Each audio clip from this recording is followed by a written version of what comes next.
పరిస్థితులన్నీ చూస్తాం జరుగుతుంది. దాంట్లో భాగంగా ప్రధానంగా అక్కడున్న తెలుగు వాళ్ళు ఎలా ఉన్నారు, వాళ్ళ పరిస్థితి ఏంటి, వాళ్ళని తిరిగి ఆంధ్ర రాష్ట్రానికి తీసుకొచ్చే దిశగా పనిచేయాలని గౌరవ ముఖ్యమంత్రి గారు మాకు చెప్తాం జరిగింది. పొద్దునుంచి నేను ఇక్కడ కమాండ్ అండ్ కంట్రోల్ సెంటర్లో ఉన్నా. గౌరవ హోంమంత్రి అనిత గారు కానివ్వండి, దుర్గేష్ గారు కానివ్వండి, అనంతపూర్ సభకి వెళ్ళి ఇమ్మీడియట్గా అక్కడి నుంచి బయలుదేరి అమరావతికి వచ్చి మేము ముగ్గురం కలిసికట్టుగా సిట్యుయేషన్ని మానిటర్ చేస్తాం జరిగింది.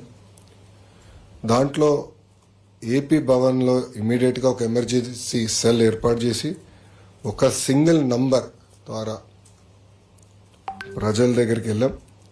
ఎవరైతే ఆ నంబర్కి ఫోన్ చేశారో ఒక ట్రాకర్ మెయింటైన్ చేసి ప్రతి 2 గంటలు ఒకసారి వాళ్ళ పరిస్థితులు ఏంటి, ఫుడ్ కానీ వాటర్ కానీ పవర్ కానీ ఎన్ని ఉన్నాయా లేవా, ఏమైనా చేసేది ఉందని కూడా రియల్ టైం తెలుసుకుంటాం జరిగింది. ఢిల్లీలో ఉన్న కంట్రోల్ సెంటర్లో తెలుగుదేశం పార్టీ ఎంపీ సానా సతీష్ గారు, గవర్నమెంట్కి చెందిన అర్జ శ్రీకాంత్ గారు అక్కడ కూర్చుని వాళ్ళు మొత్తం మానిటర్ చేస్తాం జరిగింది రియల్ టైం. ఇప్పటికీ మా దగ్గర ఉన్న సమాచారం మేరకు 217 మంది ఆంధ్రుల్లో 12 లొకేషన్స్లో, అంటే హోటల్స్ కానివ్వండి లేదంటే వేరే పట్టణాల్లో కానీ 12 లొకేషన్స్లో వాళ్ళు ఉన్నారు.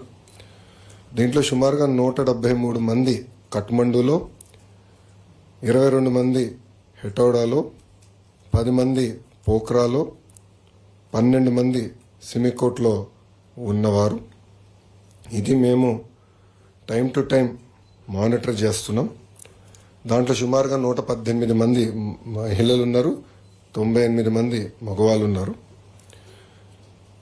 అటు ఏపీ భవన్ కానివ్వండి, ఇక్కడ ఆంధ్ర రాష్ట్రంలో ఉన్న కమాండ్ సెంటర్ కానివ్వండి, మేము టైం టు టైం అటు ఎంబసీతో అదేవిధంగా ఇతర అధికారులతో మాట్లాడటం జరిగింది.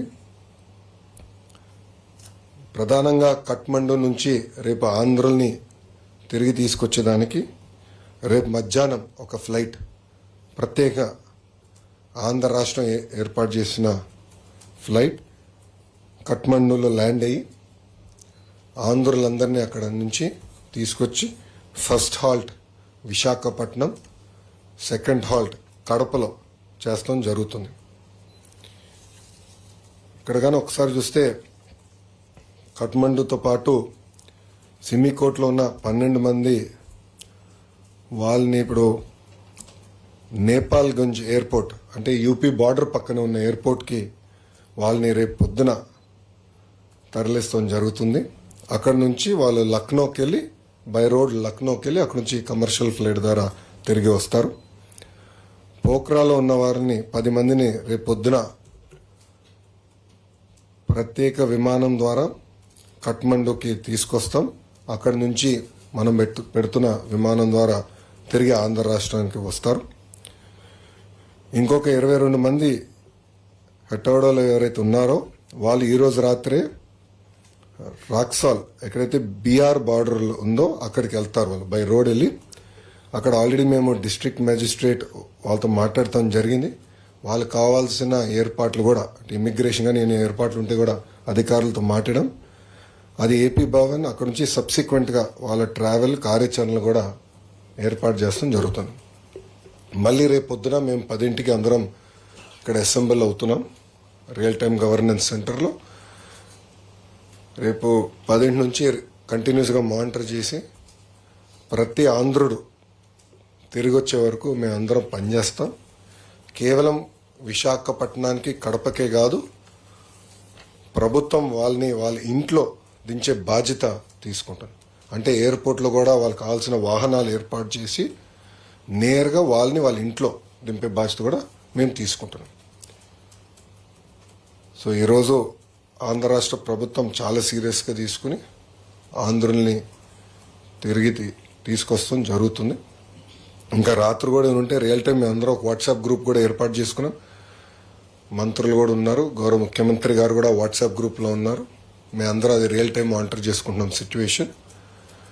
ప్రతి 2 గంటలు ఒకసారి కూడా మేము గౌరవ ముఖ్యమంత్రి గారికి సిచ్యువేషన్ ఏంటి, గ్రౌండ్ పరిస్థితి ఏంటో తెలియజేస్తాం జరుగుతుంది. సో రేపు సాయంత్రం కల్లా మ్యాక్సిమం లేట్ నైట్ రేపు రాత్రి కల్లా అందరూ క్షేమంగా వాళ్ళ ఇంటికి చేర్చే బాధ్యత ఆంధ్ర రాష్ట్ర ప్రభుత్వం తీసుకుంటుంది.